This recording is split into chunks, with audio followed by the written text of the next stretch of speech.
आज हम Bhagavad Gita chapter 18 the perfection of renunciation के श्लोक 9 को कवर करने वाले हैं। रोज़ की तरह पहले मैं संस्कृत में श्लोक को पढ़ूंगी, उसके इंग्लिश ट्रांसलेशन को देखेंगे और मीनिंग को समझेंगे। तो चलिए शुरू करते हैं।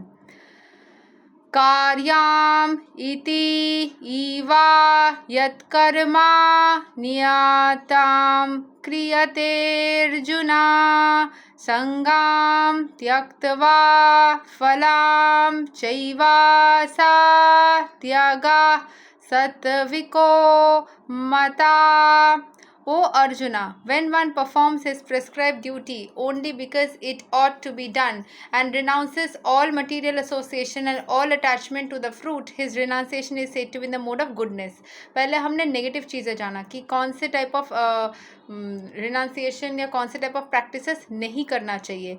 ठीक है, पहले जैसे बोला गया था कि हमें इग्नोरेंस में तब रहते हैं जब हम कोई भी चीज़ को काम जो ड्यूटीज़ को हम छोड़ देते हैं। बाद में ड्यूटी से जब हम डर के उससे पीछे हटते हैं, वो दोनों एक इग्नोरेंस में था, एक पैशन में था। और जब हम ड्यूटी को करते रहते हैं इसलिए नहीं कि मतलब हमें उससे कुछ फ़ायदा मिलेगा, क्योंकि वो ड्यूटीज़ हमें करना चाहिए। तो वो सोच के जब हम ड्यूटी करते रहते हैं एंड खुद को and renounces all material association, सारे मटेरियल चीज़ों से हम दूर रहते हैं।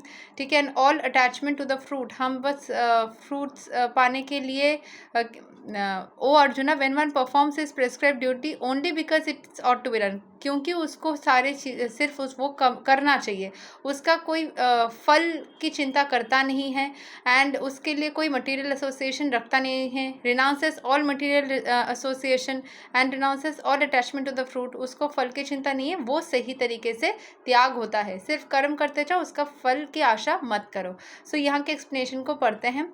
Prescribed duties must be done with this mentality.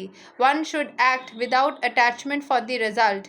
He should be disassociated from the modes of work. A man working in Krishna consciousness in a factory does not associate himself with the work of the factory nor with the workers of the factory. He simply works for Krishna, and when he gives up the result for Krishna, he is acting transcendently.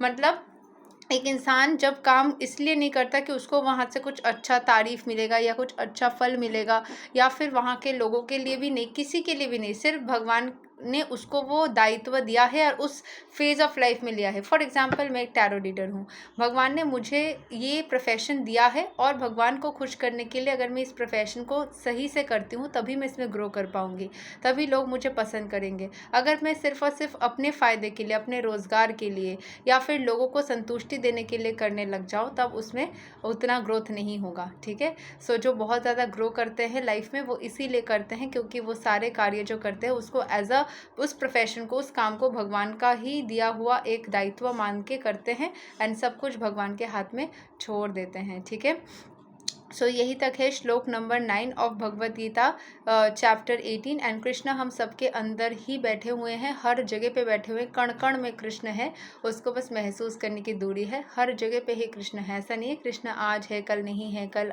था परसों नहीं है, ऐसा कुछ नहीं है। हर जगह पे कृष्ण हर वक्त विद्यमान है। सो अगले दिन हम श्लोक 10 को कवर करेंगे। तब तक के लिए हरे कृष्णा, राधे राधे, जय श्री राम।